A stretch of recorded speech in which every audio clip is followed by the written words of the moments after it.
joining us for this episode of Springdale Today. I'm your host, Mary Jordan. We're here today with Coach Greg Scott, who is the Springdale High School head boys basketball coach, and he's going to be talking to us a little bit about how he's going to be leading the Bulldogs on the court this year. You come to the district with 22 years experience, is that right? Yes, ma'am. And this is my second year in the district. Excited to be leading the boys program here at Springdale.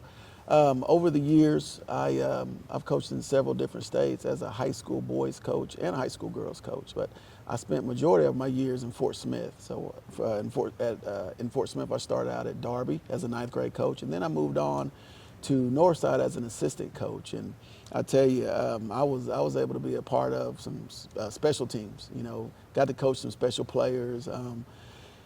The years through 2017 through 2019, we made a great run, 3 straight state finals appearances. We were able to win 2 state championships. We should have won 3 in a row. North Little Rock had a guy by the name of Moses Moody who had other plans. You know, he's in the NBA now playing for Golden State Warriors. So, but it was amazing time in Fort Smith during my years there. It must be really exciting. Yes, very exciting, very exciting. And so you've chosen to be a coach. How big a part of your life has basketball been that caused you to take that pathway in life?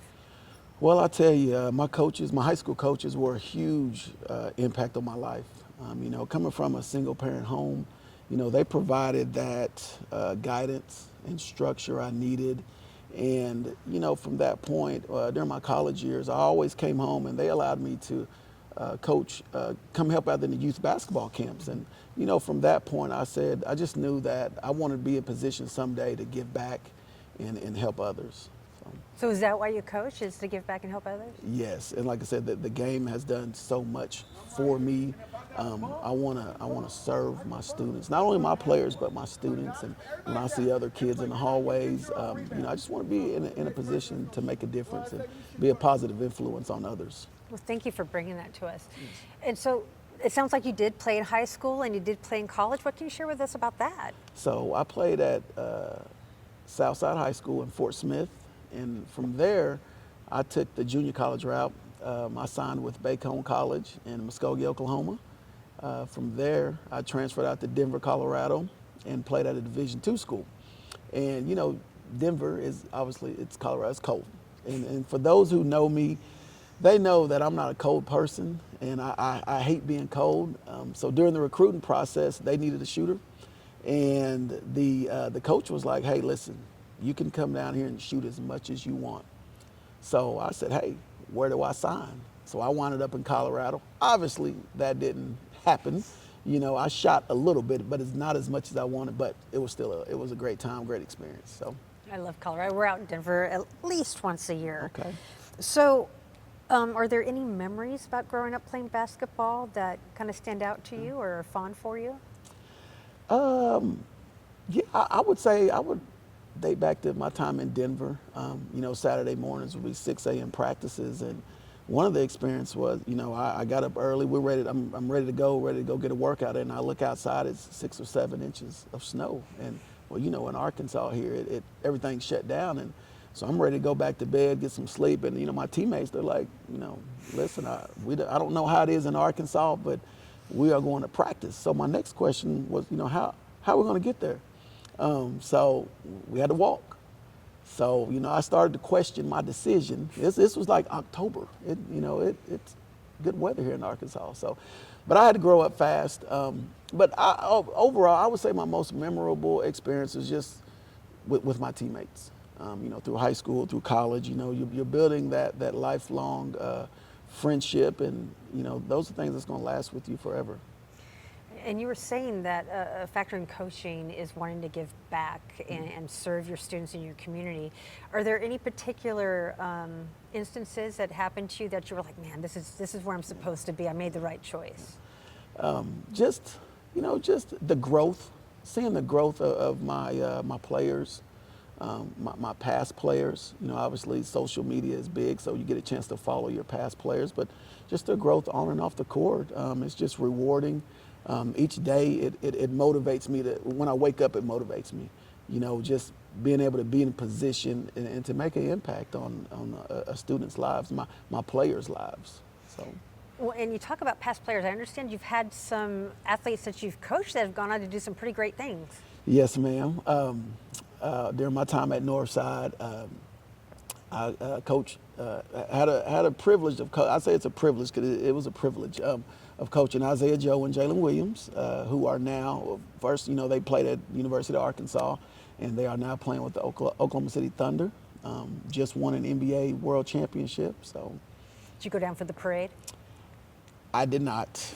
I thought about it, but I called them and texted them and congratulated them. But I was looking at the weather and it was just so hot, so hot. But that is once in a lifetime thing. So I told them next time, we expect you guys to win again, and I will be down there. So too hot, too cold. Air conditioning is where you're going to stay. Yes. What's it like though, seeing youth that you've had any kind of impact, any kind of hand in? You had an opportunity to kind of support them in that journey. What's it like seeing them experience that kind of success? It's rewarding.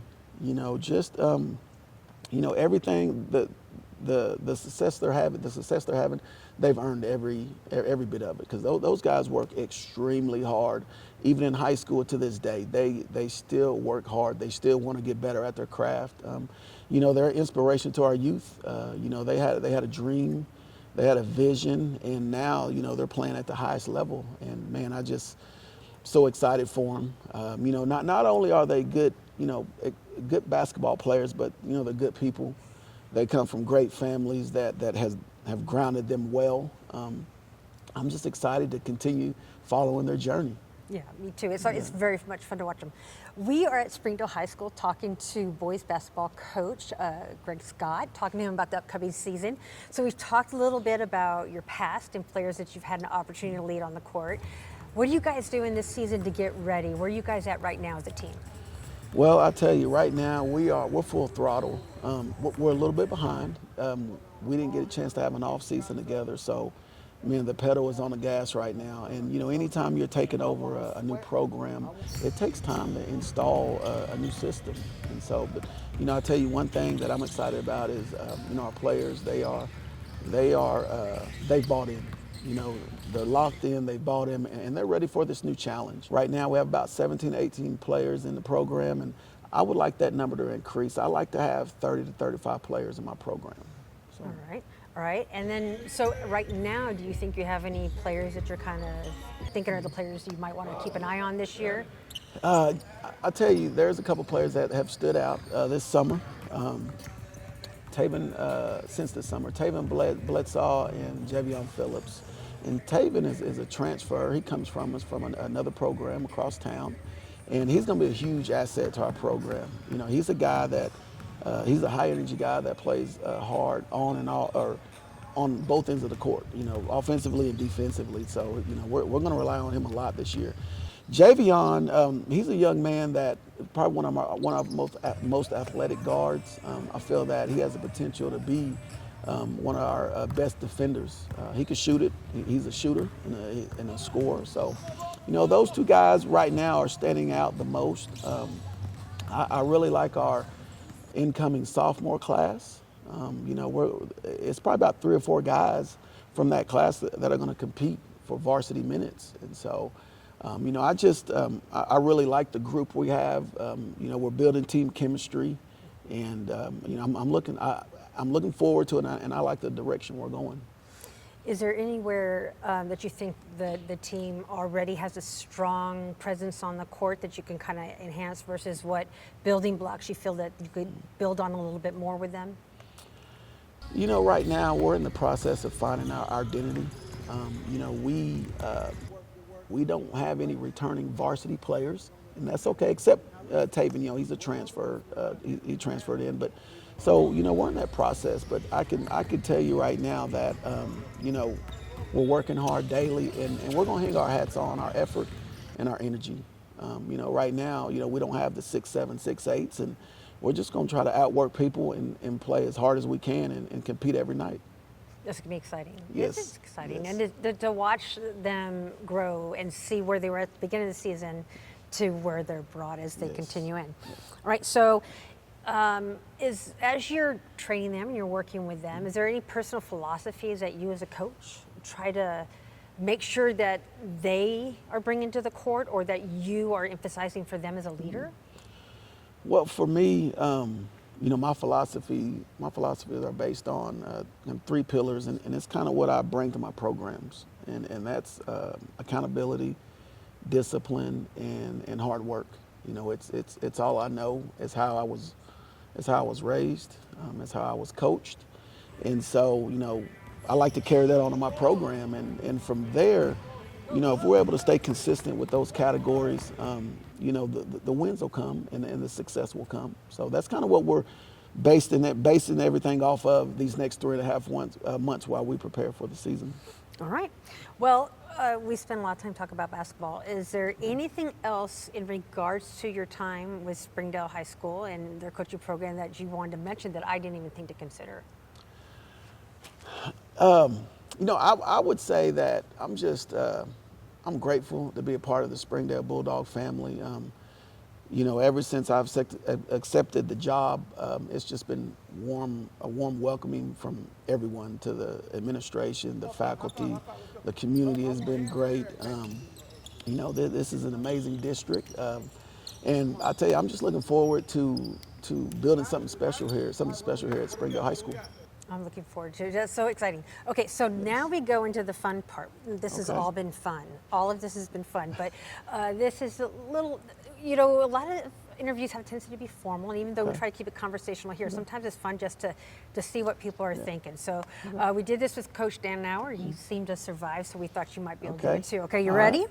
So we're going to give you about 10 or so questions. Okay, let's go. What is the last movie you watched? Goodness.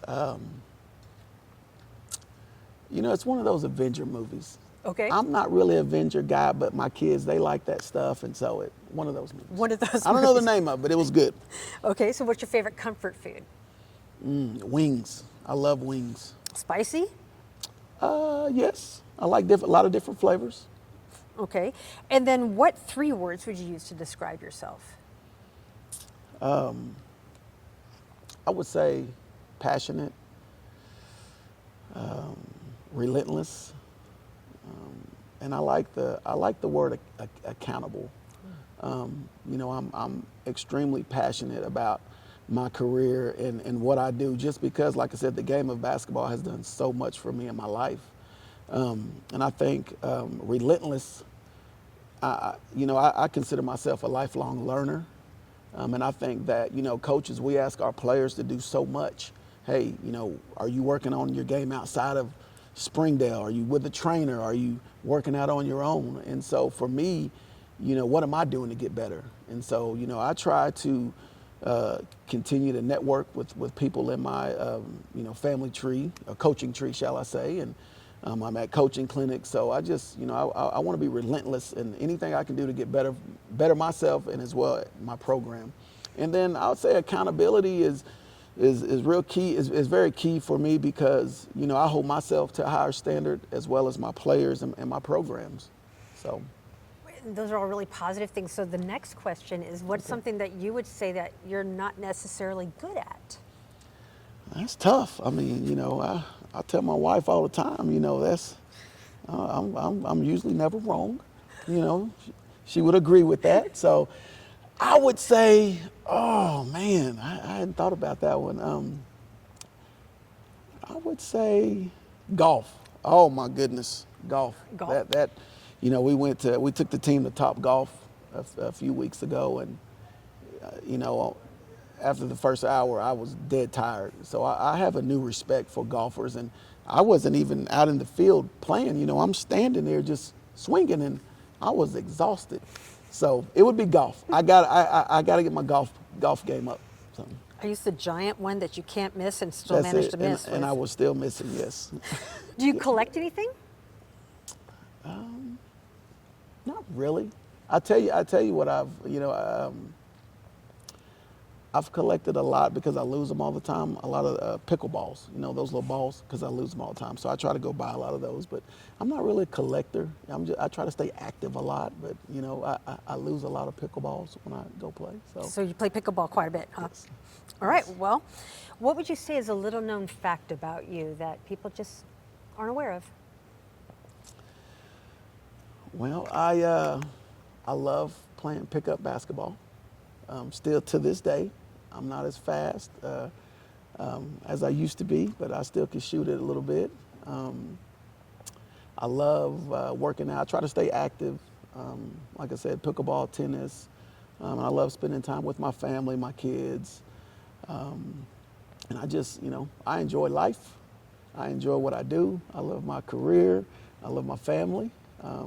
And I'm excited just to be a part of this Springdale district. We're excited to have you here, Coach, and thank you for chatting with us today. Yes. It seems like that's just a perfect segue. Yes, ma'am. We're so grateful that you're here with us today. And I'm Mary Jordan, and I hope to talk to you soon and learn a little bit more about what's happening in Springdale today. Springdale Today is a production of Springdale Public Schools Communication Office. The podcast is hosted by Mary Jordan and is produced and edited by Micah DeLacy. Be sure to subscribe to Springdale Today for free on your favorite podcast platform. And don't forget to follow Springdale Today on social media for episode updates and behind-the-scenes conversations. Thank you for listening. We hope you'll join us in the future as we continue to learn about the amazing stories happening in Springdale today.